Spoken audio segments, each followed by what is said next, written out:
This book is called Sylvester and the Magic Pebble. It's written by William Stig. Sylvester and the Magic Pebble. Sylvester Duncan lived with his mother and father at Acorn Road in Oatstale.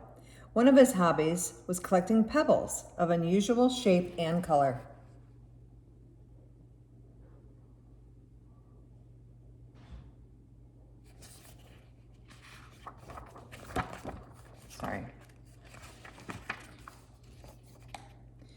On a rainy Saturday during vacation, he found a quite extraordinary one. It was flaming red, shiny, and perfectly round like a marble.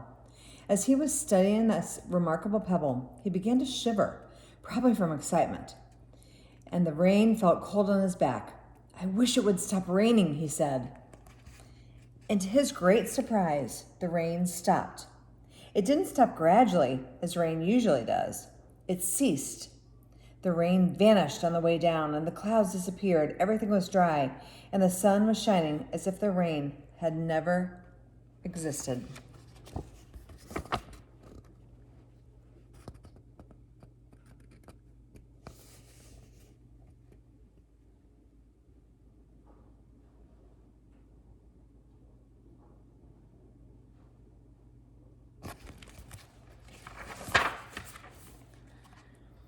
In all his young life, Sylvester had never had a wish gratifying so quickly. It struck him that magic must be at work, and he guessed that magic must be in the remarkable-looking red pebble, where indeed it was.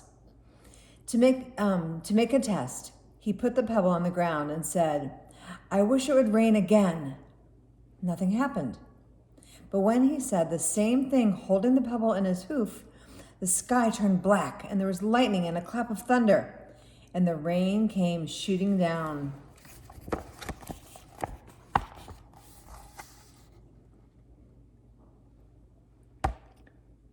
"What a lucky day this is," thought Sylvester. "From now on, I can have anything I want. My father and mother can have anything they want. My relatives, my friends, and anybody at all can have everything that anybody wants." He wished the sunshine back in the sky, and he wished a wart on his left hind foot would disappear, and it did.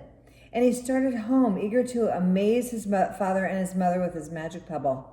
He could hardly wait to see their faces. Maybe they wouldn't even believe him at first.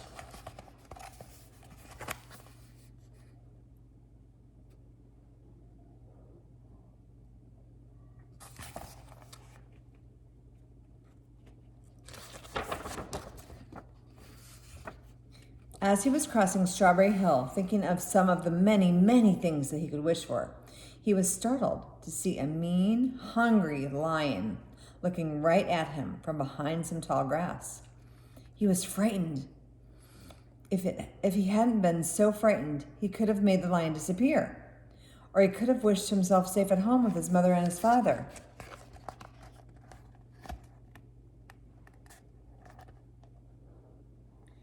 He could have wished that the lion would turn into a butterfly or a daisy or a gnat. He could have wished so many things, but instead he panicked and he couldn't even think carefully. "I wish I were a rock," he said, and he became a rock. The lion came bounding over, sniffed the rock 100 times, walked around and around and around it, and then went away, confused and perplexed and puzzled and bewildered. "I saw that little donkey as clear as day. Maybe I'm going crazy," he muttered.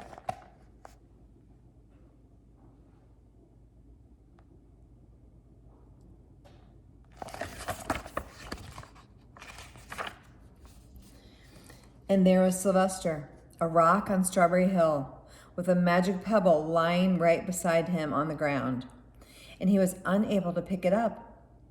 Oh, how I wish to be myself again, he thought, but nothing happened. He had to be touching that pebble to make the magic work, but there was nothing that he could do about it now. His thoughts began to race like mad. He was scared, he was worried. Being helpless, he felt hopeless. He imagined all the possibilities, and eventually he realized that his only chance of becoming himself again was for someone to find the red pebble and to wish that the rock next to it be a donkey. Someone would surely find the red pebble. It was so bright and so shiny. But what on earth would make them wish that the rock become a donkey? The chances were 1 in a billion at best. Sylvester fell asleep. What else could he do? Night came with many stars.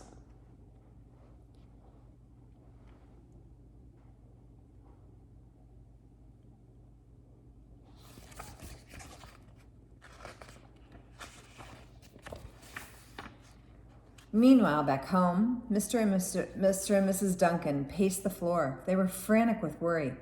Sylvester had never come home later than dinner time before. Where could he be? They stayed up all night wondering what had happened, expecting that Sylvester surely would turn up by morning. But he didn't, of course. Mrs. Duncan, she cried a lot, and Mr. Duncan did his best to soothe her. They both longed to have their dear son with them. I will never, ever scold Sylvester again as long as I live, said Mrs. Duncan, no matter what he does.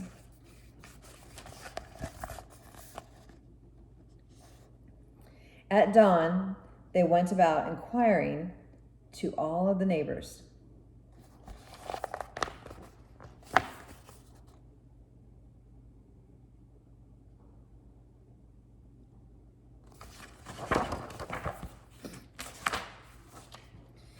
They talked to all the children, to the puppies and the kittens and the colts and the piglets, but no one had seen Sylvester since the day before yesterday.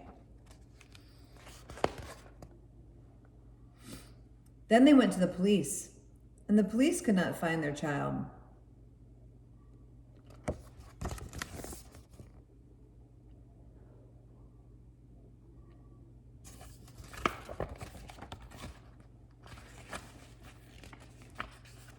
All the dogs in Oatsdale were out searching for him. They sniffed behind every rock and tree and blade of grass, into every nook and every gully that the neighborhood had and beyond.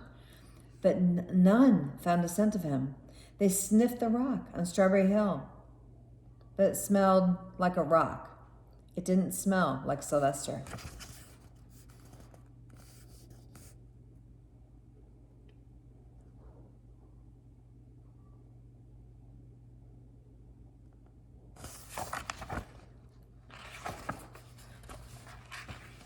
After a month of searching the same places over and over and over again, and inquiring of the same animals over and over again, Mr. and Mrs. Duncan no longer knew what to do. They concluded that something dreadful must have happened to their son, and that they would probably never see him again, although all the time he was less than a mile away. They tried their best to be happy, to go about their usual ways, but their usual ways usually included Sylvester, and they were always reminded of him then. They were miserable. Life really had no meaning for them anymore without their son.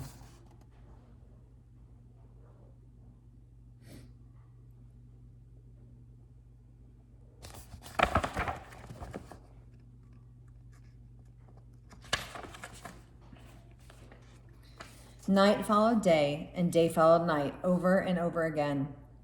Sylvester, on the hill, woke up less and less often. When he was awake, he was only hopeless and very unhappy. He felt that he would be a rock forever, and he tried to get used to it. He went into an endless sleep. The days grew colder, fall came, and with all the leaves changing color. Then the leaves fell, and the grass bent to the ground.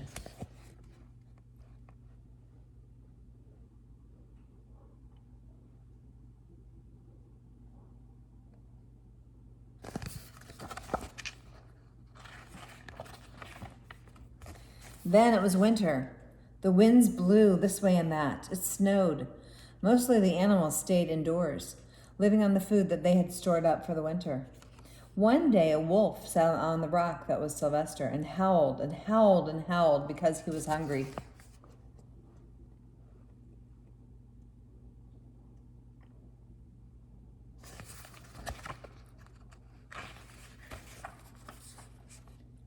And then the snows melted. The earth warmed up and the spring sun and things budded.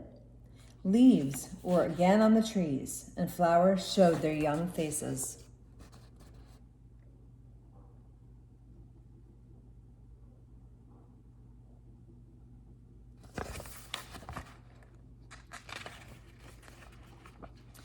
One day in May, Mr. Duncan insisted that his wife go with him on a picnic.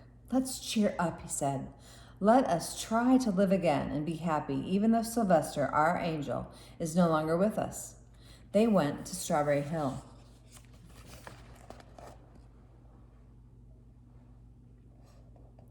Mrs. Duncan sat down on the rock. The warmth of his own mother sitting on him woke Sylvester up from a deep, deep winter sleep. Oh, how he wanted to shout, "Mother, Father, it's me, Sylvester, I'm right here." But he was a rock. He couldn't talk. He had no voice.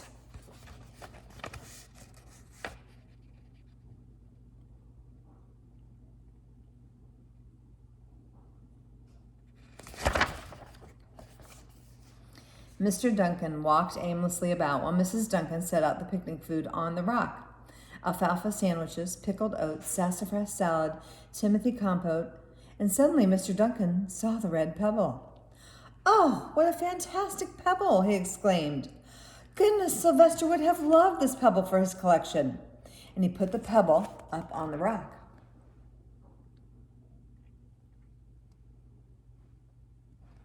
They sat down to eat.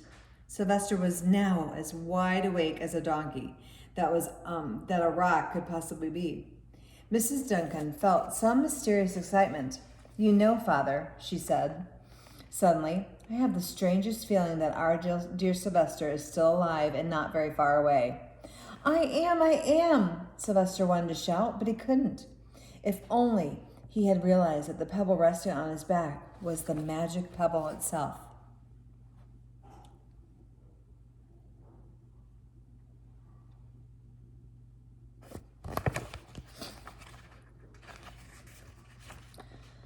"Oh, how I wish that he were here with us on this lovely May day," said Mrs. Duncan. Mr. Duncan looked sadly at the ground. "Don't you wish it too, Father?" she said. He looked at her as if to say, "How could you even ask me such a question?" Mr. and Mrs. Duncan looked at each other with great sorrow. "I wish I were myself again. I wish I were my real self again," thought Sylvester. And in less than an instant, he was.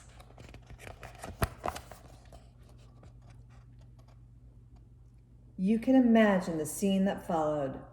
The embraces, the kisses, the questions, the answers, the loving looks, and the fond exclamations.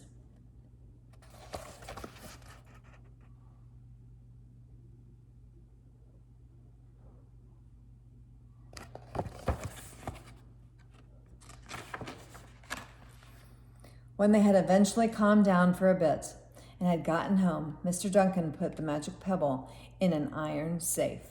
Maybe they might want to use it, but really, for now, what more could they wish for? They all had all that they could ever want.